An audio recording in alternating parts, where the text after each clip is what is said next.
morning, Maring! Today is Monday. Ito talaga yung panahon na maglilinis ako kasi kapag weekends, ay relax.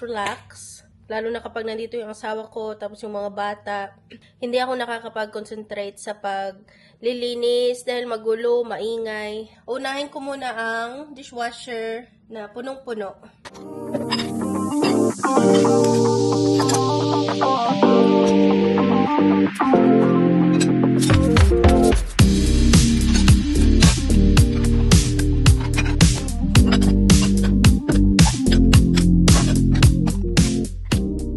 Dito naman tayo sa itaas mga maring. Ang daming mga tumblers dito na ang iba dito ay itatapon ko na rin dahil hindi na ginagamit. Pero dito na side ay hindi ko siya itatouch kasi may mga tumblers dyan ng anak ng asawa ko. So, hindi ko alam kung itatapon ba nila or hindi. Mahilig kasi sila mag-keep ng mga gamit pa. Ito nga ang mga maliliit na glass mga maring ito. Bata pa daw yung asawa ko nito. Sabi ko palitan natin ng bagong mga glass pero ayaw niya kasi may ano siya eh. Bata pa daw siya nito. So, okay.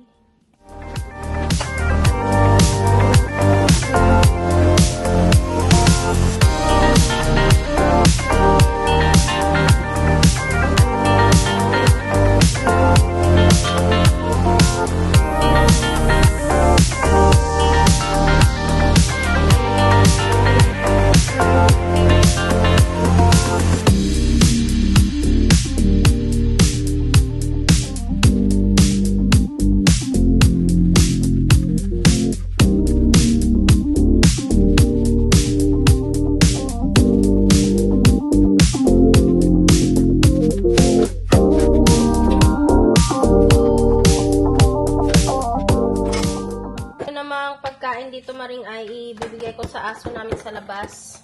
Leftover.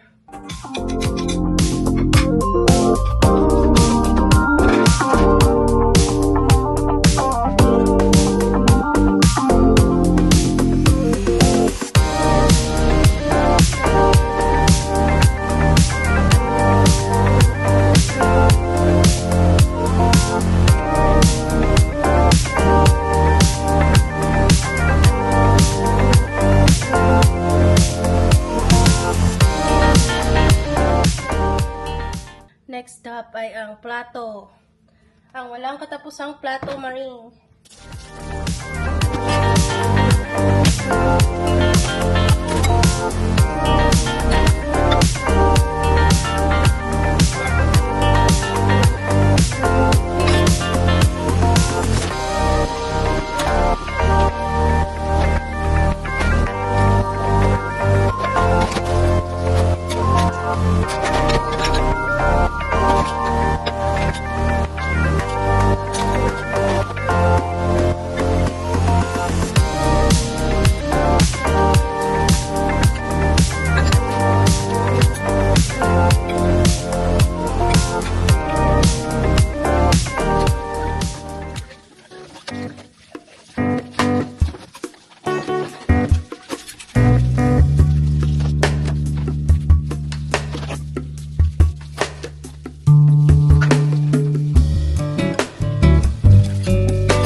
Organize naman natin ang side na ito mga maring. Dito ko nilalagay yung mga snack ng mga bata. Dahil nga wala kaming pantry, kaya dito talaga siya na-display.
Yung mga pang winter na boots ay hindi ko na ilalagay dito kasi hindi naman ginagamit everyday dahil summer na mga maring.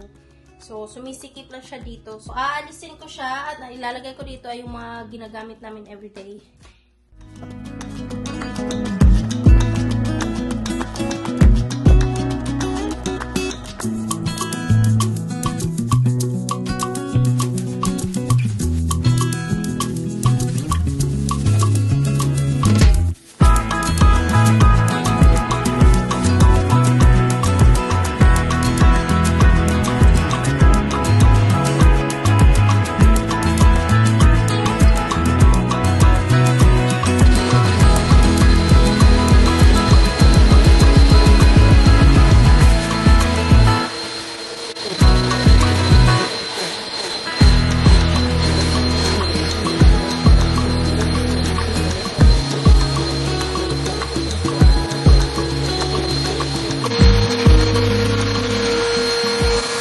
Muna tayo dahil kakain ako ng tanghalian. Meron akong salmon at saka tuyo. Yung breakfast ko kanina ay tuyo at saka itlog at kain tayo ng salmon. Alauna na pala. Meron na lang akong 1 oras at pupunta na naman ako sa eskwelahan para kunin yung mga bata. Buti na talaga hindi umulan ngayon. Cloudy lang kasi kahapon grabe yung ulan. Bagsak na bagsak talaga yung ulan, mga maring. Sarap. Lagyan ko siya ng lemon at tuyo. Ang summer dito ay June 20 mag-start. Yung mga bata ay end of school na May 23 yata. So, 2 months sila may summer vacation, June at July. Last stop ay ang table. Finally, maring. Lapit na ako matapos. Nasusunod na lang tong mga windows. Dahil wala na akong time. Daming langaw dito, maring. I think 2 weeks ago, pinunasan ko tong mga glass ng bintana. Tapos ngayon, meron na namang mga pupo ng flies, ng mga langaw. Makikita mo dyan, maliliit na mga dot. Nasira na ang aking mat. Meron na siyang mga tinta. Yan, oh. Nagmantsa ang mga tinta. Naghahanap ako ng goof off sa Walmart kahapon. Pero wala silang display. Yung goof off, pampatanggal siya ng mga ink. Mga permanent marker ink. Kulimlim na naman ang panahon sa labas. So, umulan nga siya. Kakasabi ko lang na sana wag umulan pero umulan siya. Anong nangyari sa kabilang kahoy? Spring na. Dapat mayroon na yan lahat mga dahon. Pero tignan nyo yan, maring, oh. Yung half ng kahoy ay patay lahat ng dahon niya. Wala siyang dahon. Ito lang na part yung may dahon. Tumubo. Wala talaga siyang bagong dahon, maring. Hala. Dito sa front, maring, ay 2 na ang aking plant. Dinagdagan ni Sir. Ayan, ano na sila, partner na silang 2, balance na. Tsaka meron isa doon. So, dalawa na lang ang kailangan ko para sa kabila. Hopefully, mabili ko siya. Baka next year pa mabili. Kasi ang mahal niya. $21 ang isang ng halaman na yan. Pero worth it naman kasi every year bumabalik tsaka hindi siya namamatay kapag winter. So, ayan mga maring, sana ay nag-enjoy kayo sa aking vlog today. Sa susunod na naman ng mga vlogs mga maring. See you next time. Bye!